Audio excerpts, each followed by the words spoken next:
Bonjour à tous, c'est Lord Kirito. Du coup, je vous refais une petite vidéo en plus par rapport aux voleurs fracasseurs, notamment sur l'altération, puisque j'avais quelques personnes qui m'avaient dit oui, ce qui est sympa, ça serait qu'on voie justement une rotation sur le voleur en alté.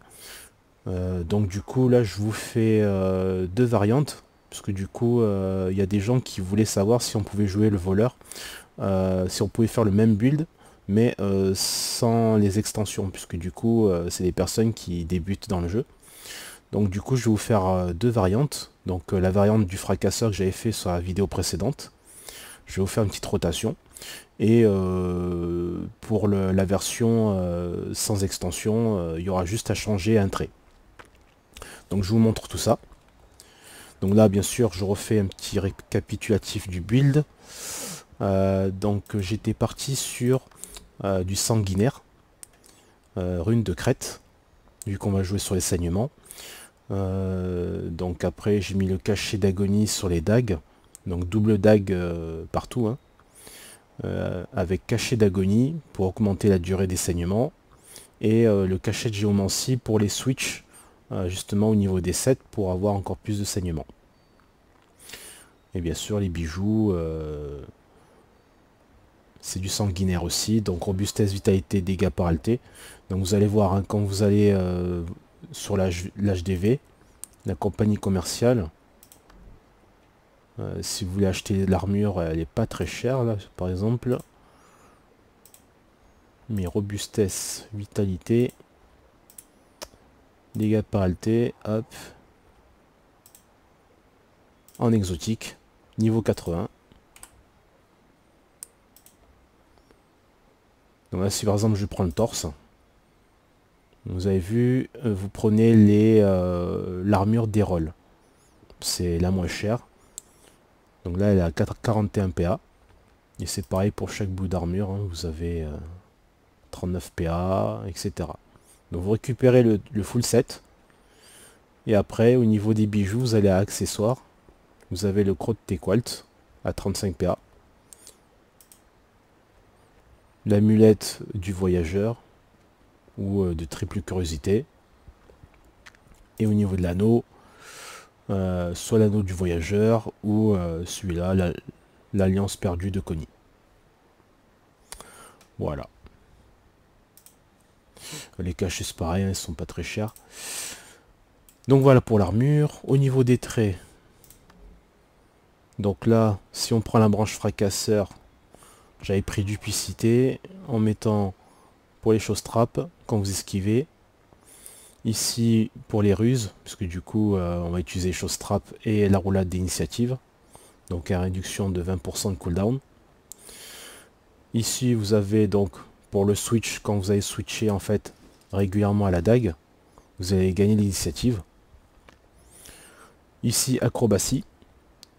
Donc ça c'est pour la recharge de vigueur plus rapide.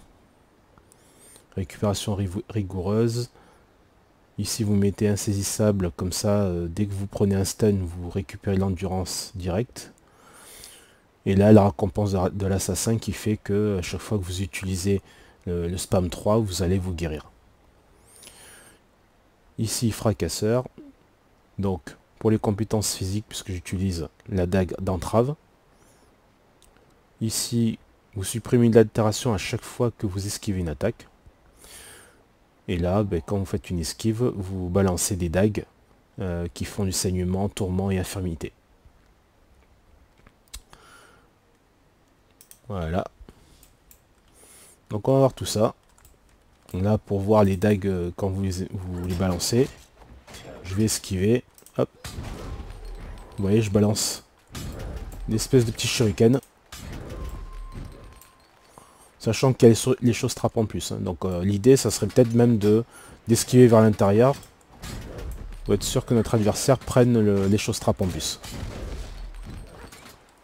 Voilà. Donc là, je vais vous montrer une petite rotation.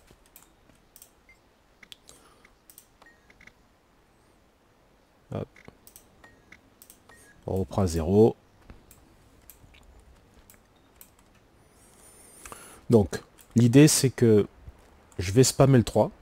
je vais switcher pour recharger l'initiative et encore spammer le 3. Et ensuite, du coup, l'idée c'est de recharger en fait l'initiative à 0 à chaque fois, quand on peut, en utilisant la roulade d'initiative qui va nous faire un bond en arrière et qui va recharger de 6 d'initiative, et ensuite revenir sur le larcin qui va encore rajouter 2 d'initiative. Voilà. Donc après le burst va commencer avec une chose trap. Vous mettez la chose trap et vous spammez le 3, puisque la chose trap du coup c'est en zone. Et ça va permettre à tous les adversaires qui se trouvent dans la chose trap de prendre un max de saignement en plus du 3.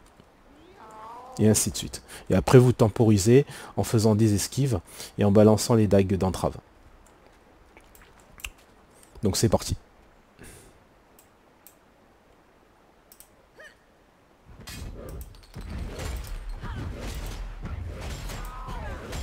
Je switch. Je recharge mon initiative. Et c'est reparti.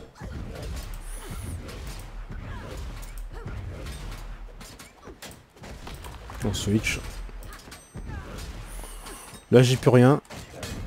J'esquive, je balance la dague d'entrave. Je fais des petits auto-attaques, ça met du poison.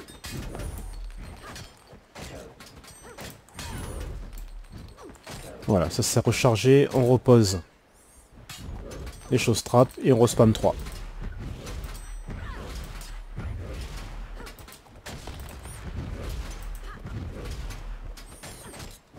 On recharge.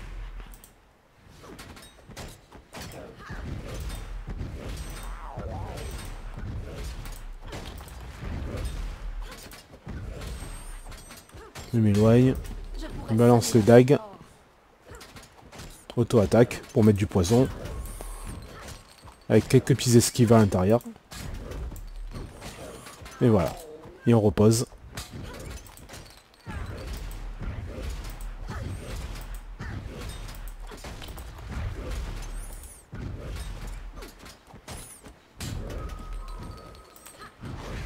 On recharge.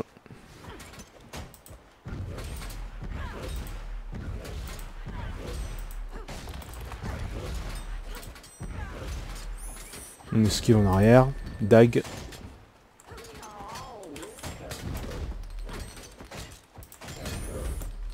Et voilà. Et ainsi de suite. Après dans la rotation on peut rajouter des tempêtes de dagues. Si vous avez beaucoup de mobs autour de vous et qui balancent des projectiles surtout, ça va les renvoyer en fait.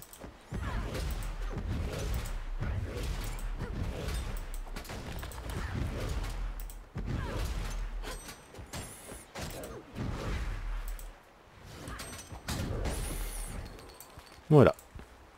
Donc pour la rotation, vous avez compris.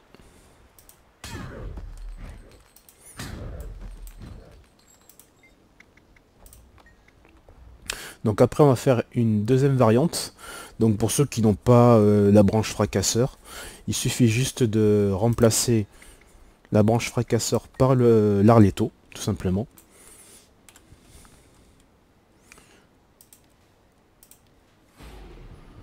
Et là on va mettre entraînement de la dague. Les attaques à la dague infligent plus de dégâts et ont une chance d'infliger empoisonnement. Donc du coup, sur l'auto-attaque, vous allez faire beaucoup plus d'empoisonnement. Et on va mettre frappe panique. Immobiliser un ennemi lui inflige empoisonnement. Frapper un ennemi en dessous d'un certain seuil de santé l'immobilise. Donc là, vous allez faire encore plus d'empoisonnement. Et on va mettre poison absolu qui va augmenter de la durée de 33%. Et là, vu qu'on n'a plus la compétence physique, vu que sur la branche Arletto on joue les pièges, et bien on va mettre un piège. Piège à aiguille. Ça fait de l'empoisonnement, du saignement et l'immobilisation, et ça rentre bien en synergie avec ça. Pardon, avec ça plutôt. Donc du coup, dans la rotation, au lieu d'utiliser justement l'espèce de fléchette que j'utilisais, vous mettez les pièges à aiguille. Donc ça va immobiliser les ennemis et ça va leur foutre de l'alté encore. Voilà. La rotation c'est la même. Hein. Ça change pas. Chose trap.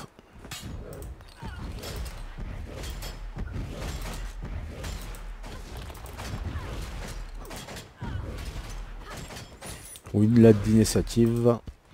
Voilà.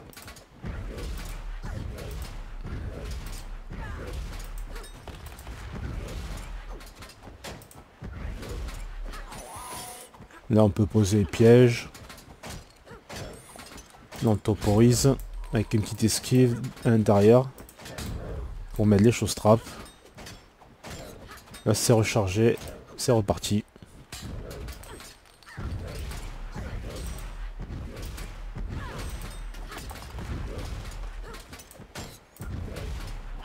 On recharge.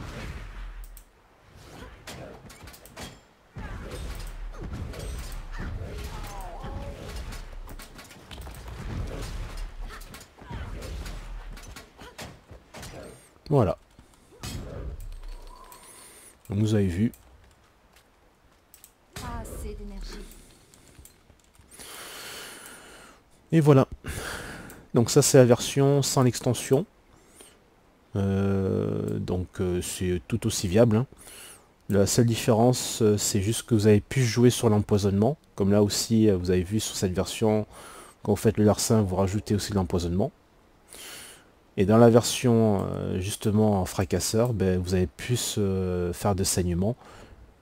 Puisque du coup, quand vous esquivez avec le fracasseur, vous balancez des petites dagues qui rajoutent encore du saignement et du tourment.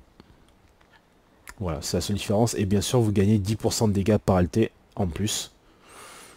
Mais bon, c'est qu'un petit détail, hein, ça change pas grand chose. Voilà, voilà. Donc j'espère que ça a pu bien mieux vous aiguiser sur le voleur alté. Donc c'est un build que je joue également en JCJ. C'est une compo que j'avais fait justement pour jouer en PvE et en PvP. Et clairement, en JCJ, vous allez voir, c'est vraiment une pourriture cette classe. Cette spé, je veux dire. Parce que là, du coup, j'arrive à temporiser les combats. Alors qu'en général, vous savez que le voleur, c'est... surtout les backstabs, s'ils jouent pas très bien leur backstab, ils se sont éclatés. Mais du coup, avec cette version, vous allez leur mettre la misère. Clairement, il est pas mal ce build. Voilà, voilà. Mais du coup, ben, je vous dis bon courage. Testez le build et vous allez voir, vous allez bien vous amuser. Sur ce, bon jeu à tous.